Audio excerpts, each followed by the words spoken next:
భయ్యా చావా సినిమా చూసారా భయ్యా? చూసామండి. ఎలా అనిపించింది? చాలా సూపర్గా అనిపించింది బ్రో. అంటే హిందీలో కొంచెం హిందీ లాంగ్వేజ్ బాగుంది అని చెప్పేసి, తెలుగులో బాగాలేదని చెప్పేసి చాలా మాటలు చెప్తున్నారు కదా మీకు. అదంతా ఏం లేదు బ్రో. అది హరహర్ మహాదేవ్ అనేది హిందీలో బాగుంది, దీంట్లో కొంచెం హై తగ్గింది. దానివల్ల కొంచెం డిసప్పాయింట్ అనిపిస్తుంది. ఇంకా సినిమా అయితే ఒక రేంజ్లో ఉంది. సినిమాకి అక్కడ 550 కోట్ల దాకా ప్లస్ వచ్చింది.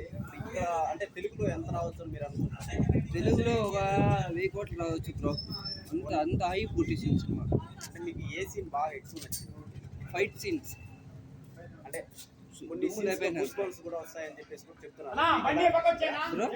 కొన్ని సీన్స్ లో గూస్ బంప్స్ వస్తాయి అని చెప్పేసి కూడా చెప్తున్నారు. వస్తాయి, నరాలు లేసేస్తాయి బ్రో. ఇంటికి లేచి నింపరుకుంటాయి. అలా ఉంటుంది బ్రో. సూపర్గా ఉంటుంది. హీరో యాక్టింగ్ ఎలా ఉంది? హీరో యాక్షన్ అంటే ఎక్సలెంట్. మన రష్మిక కూడా చాలా పద్ధతిగా ఉంది. హీరోయిన్